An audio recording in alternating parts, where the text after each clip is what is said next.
நாம் ஆவலோடு காத்திருந்த தருணம்.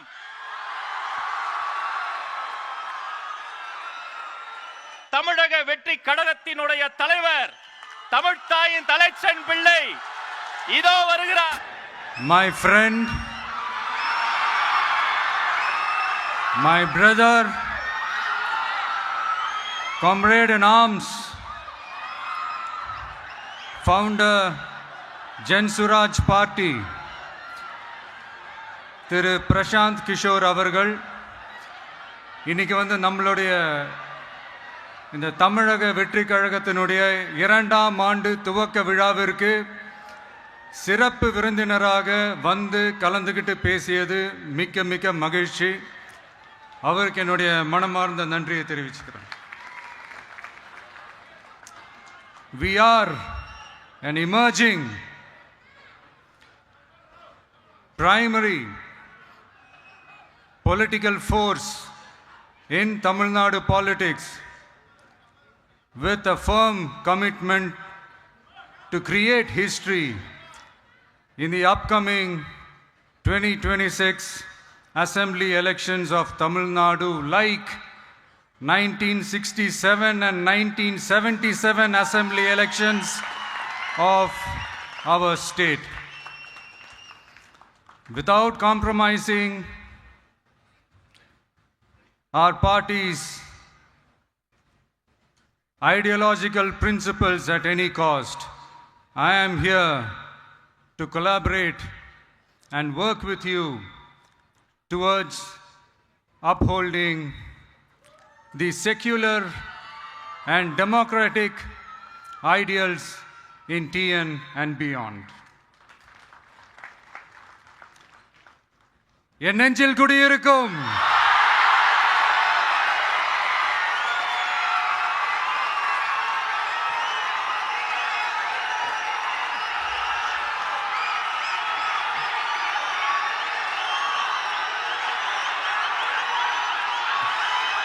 என்னுடைய தோழர்கள், தோழிகள் எல்லாருக்கும் என்னுடைய வணக்கம். வணக்கம் வணக்கம்.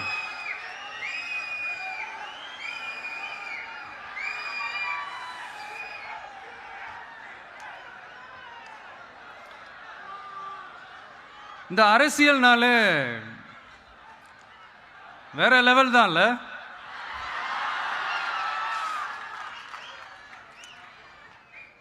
ஏன்னா இந்த அரசியலில் மட்டும்தான் வித்தியாசமான ஒன்றை நம்ம பார்க்கலாம். யார் யாரை எப்போ எதிர்ப்பாங்கன்னே நமக்கு தெரியாது. யார் யாரை எப்போ ஆதரிப்பாங்கன்னே நமக்கு தெரியாது. அதை கணிக்கவே முடியாது. அதனால தான் இந்த அரசியலில் மட்டும் முன்னாடிலாம் சொல்லி நம்ம கேள்விப்பட்டிருப்போம், நிரந்தர நண்பனும் நிரந்தர எதிரியும் இல்லைன்னு சொல்லுவாங்க. அரசியலுக்கு யார் வேணாலும் வரலாம், அது வந்து ஒரு ஜனநாயக உரிமைன்னு சொல்லுவாங்க. ஆனால் மக்களுக்கு ரொம்ப ரொம்ப பிடிச்சி போன ஒருத்தன் அரசியலுக்கு வரான்னா அதை கண்டிப்பாக நல்லவங்க எல்லாம் வரவேற்பாங்க. ஆனால் ஒரு சில இந்த அதிகார இல்லை அது வேணாம், ஒரு சில பேருக்கு மட்டும் கொஞ்சம் எரிச்சல் வரத்தானே செய்யும். அது இருக்கும் தானே. என்னடா இவன் திடீர்னு ஒருத்தன் என்ட்ரி கொடுத்துட்டானே, இது வரைக்கும் நாம சொன்ன பொய்யெல்லாம் நம்பிக்கிட்டு மக்கள் நமக்கு ஓட்டு போட்டுக்கிட்டு இருந்தாங்களே, ஆனா இப்ப வந்து இவன் சொல்றதெல்லாம் பார்த்தா மக்கள் மனசுக்கு ரொம்ப நெருக்கமா வேற இருக்குது. அதுவே நமக்கு ஒரு பெரிய நெருக்கடியாகவும் இருக்குது. இவனை என்ன பண்ணலாம், என்ன செய்யலாம், எப்படி இவனை இது பண்ணலாம், க்ளோஸ் பண்ணலாம்.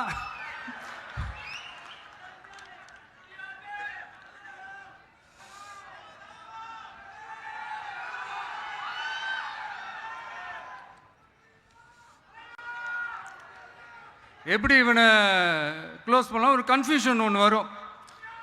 அந்த கன்ஃபியூஷனில் கத்துறதா கதறதா என்ன பண்ணுறதுன்னு தெரியாமல் வர்றவன் போறவன்லாம் கட்சி ஆரம்பிக்கிறான்னு சொல்லி இப்படி ஏதாவது பேச ஆரம்பிப்பாங்க. இப்போ நம்ம ஆட்சியில் இருக்கிறவங்க நமக்கு எதிராக பேசுறாங்க இல்லையா, அந்த மாதிரி. இப்படிப்பட்ட ஒரு அரசியல் காலத்தில் கொஞ்சம் கூட ஒரு பயம் இல்லாமல், ஒரு பதட்டம் இல்லாமல், வர்ற எதிர்ப்புகள் எல்லாத்தையும் சும்மா லெஃப்ட் ஹேண்டில் டீல் பண்ணிக்கிட்டு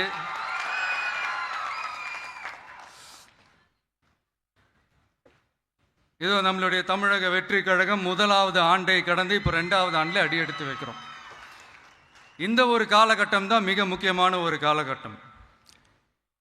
ஏன்னா ஒரு அரசியல் கட்சிக்கு ஒரு பெரிய பலமே அந்த கட்சியினுடைய கட்டமைப்பு தான். அதுதான் அந்த கட்சியினுடைய ஒரு வேறு மாதிரி, ஒரு அடிப்படை பலமே அதுதான். ஒரு ஆலமரம் மாதிரி ஒரு கட்சி ஒன்று வளரணும்னா அதுக்கான அந்த வேர்களும் விழுதுகளும் ஸ்ட்ராங்காக இருக்கணும் இல்லையா? அப்படிதான் நம்மளுடைய இந்த அமைப்பை பலப்படுத்துகிற ஒரு வேலையை தான் இப்போ நம்ம செஞ்சுக்கிட்டு இருக்கிறோம். தமிழ்நாடு முழுக்க மாவட்ட நிர்வாகிகள் எல்லாரையும் தேர்ந்தெடுத்து அறிவிச்சிட்டு இருக்கிறோம். இந்த நேரத்தில் நம்ம மேலே ஒரு கம்ப்ளைண்ட், அது என்னன்னா, அதுதான் எனக்கும் புரியல.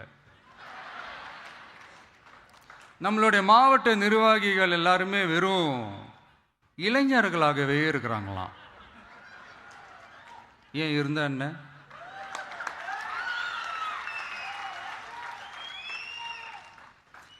அறிஞர் அண்ணா அவர்கள் கட்சி ஆரம்பிச்சப்பா அவர் பின்னாடி நின்னதும், புரட்சி தலைவர் எம்ஜிஆர் அவர்கள் கட்சி ஆரம்பிச்சப்பா அவர் பின்னாடி நின்னதும் வெறும் இளைஞர்கள் தான். அந்த இளைஞர்களால தான் 1967லையும் 1977லையும் அந்த 2 தேர்தலையுமே ஒரு மிகப்பெரிய ஒரு வெற்றி கிடைச்சது. வரலாறு, அதுதான் வரலாறு. இப்போ அதே மாதிரி நம்ம மேல இன்னொரு கம்ப்ளைண்ட், அது என்னன்னா, நம்மளுடைய கட்சி நிர்வாகிகள் எல்லாருமே சாதாரண குடும்பத்திலிருந்து வந்தவங்களாம். அதே தான் இங்கேயும் கேட்குறேன், ஏன் வரக்கூடாதா?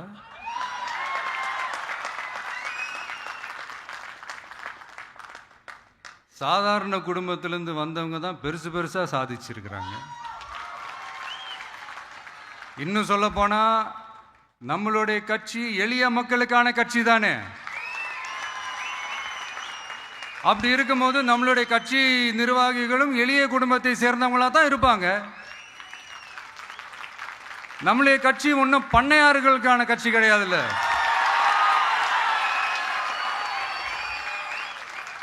முன்னாடிலாம் அந்த காலத்தில் பண்ணையாருங்க தான் பதவியில் இருப்பாங்க. இப்போ கொஞ்சம் உள்டா மாறிடுச்சு, பதவியில் இருக்கிறவங்களாம் பண்ணையாரா மாறிடுறாங்க.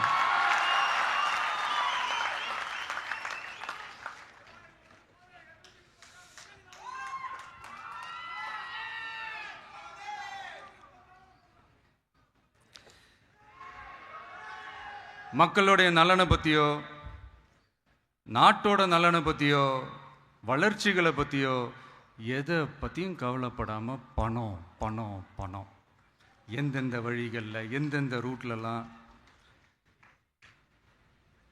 இப்படிப்பட்ட இந்த மைண்ட் செட் உள்ள இந்த பண்ணையார்களை அரசியலை விட்டே அகற்றுவது தான் நம்மளுடைய முதல் வேலை.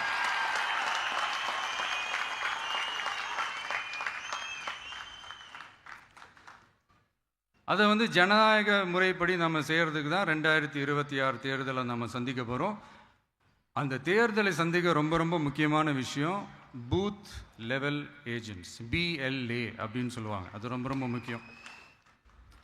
ஏன்னா நீங்கள் பார்த்தீங்கன்னா தமிழ்நாட்டில் அந்த பெரிய பெரிய கட்சிகளுக்கு தான் அந்த BLAலாம் ரொம்ப ஸ்ட்ராங்காக இருக்கும்னு சொல்லுவாங்க. ஒரு அப்ராக்சிமேட்டாக ஒரு 69,000 பூத்ஸ் இருக்குது.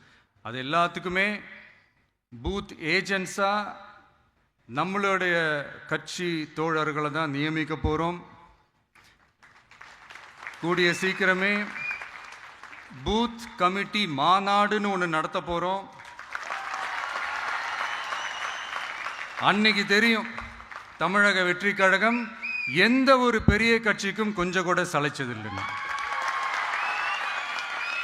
அன்னைக்கு தெரியும் தமிழக வெற்றி கழகம் தமிழ்நாட்டில் முதல் சக்தியா, முதன்மை சக்தியா, பவர்ஃபுல்லா இருக்குதுன்னு அன்னைக்கு ப்ரூவ் ஆகும். இப்போ புதுசாக ஒரு பிரச்சனை ஒன்று கிளப்பி விட்டுட்டு இருக்கிறாங்க, மும்மொழி கொள்கை.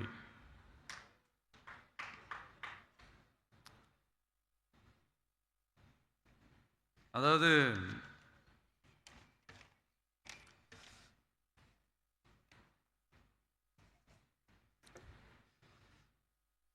இதை இங்கே செயல்படுத்தலைன்னா இந்த கல்விக்கான நிதியை நம்மளுடைய மாநில அரசுக்கு கொடுக்க மாட்டாங்களாம். இந்த எல்கேஜி யூகேஜி பசங்க சண்டை போட்டுப்பாங்க தெரியுமா, அந்த மாதிரி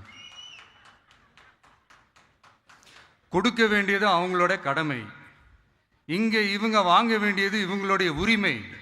ஆனால் இவங்க ரெண்டு பேரும் இங்கே எவ்வளோ சீரியஸாக ஒரு பிரச்சனை ஓடிட்டு இருக்கு. இவங்க ரெண்டு பேரும் அதாங்க நம்ம பாசிசமும் நம்ம பாயாசமும், அதான் நம்ம அரசியல் இனிமையும் கொள்கை இனிமையும். ரெண்டு பேரும் என்ன பண்ணுறாங்கன்னா, ரெண்டு பேரும் பேசி வச்சுக்கிட்டு இந்த செட்டிங்லாம் பண்ணி வச்சுக்கிட்டு மாற்றி மாற்றி சோஷியல் மீடியாவில் ஹேஷ்டாக் போட்டு விளையாட்டுருக்குறாங்க.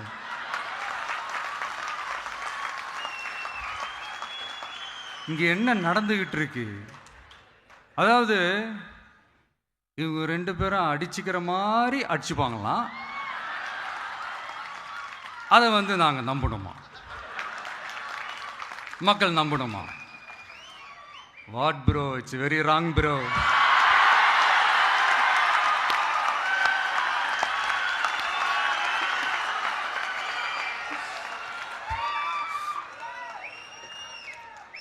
இதுக்கு நடுவில் நம்ம பசங்க உள்ள பூந்து அங்க ஒரு சம்பவம் ஒன்று பண்ணிட்டு டக்குன்னு வெளியே வந்துடுறது. டிவி கே ஃபார் டிஎன் அப்படின்னு சொல்லி. யார் சார் நீங்களா, எங்க சார் இருக்கிறீங்க? ஸ்லீப்பர் செல்ஸ் மாதிரி.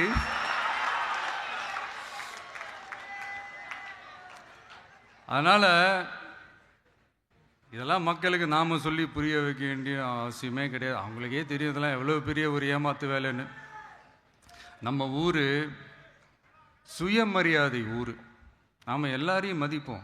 ஆனால் சுயமரியாதையை மட்டும் யாருக்காகவும் எதுக்காகவும் விட்டு கொடுக்க மாட்டோம். நாம் எல்லா மொழிகளையும் மதிப்போம், அதில் மாற்றுக்கிறதே கிடையாது. தனிப்பட்ட முறையில் யார் வேணாலும் எந்த ஸ்கூலில் வேணாலும் படிக்கலாங்க. உனக்கு எந்த மொழி வேணுமோ, எப்போ கற்றுக்கணுமோ, உனக்கு எப்போ தோணுதோ கற்றுக்கலாம். அதெல்லாம் அவங்கவுங்களுடைய தனிப்பட்ட ஒரு உரிமை.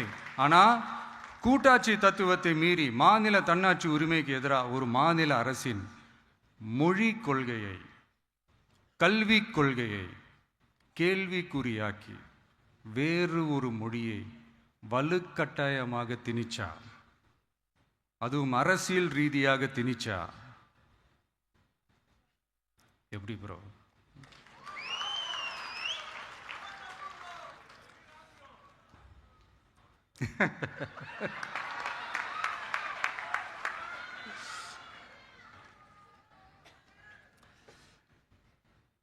அதனால நம்மளுடைய தமிழக வெற்றி கழகம் சார்பாக நாமளும் இந்த பொய் பிரச்சாரங்களை எல்லாம் புறந்தள்ளிவிட்டு இதை நாங்கள் உறுதியாக எதிர்ப்போம்.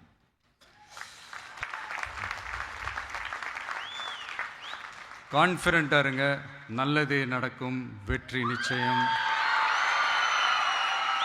மீண்டும் சந்திக்கும் வரை நன்றி, வணக்கம்.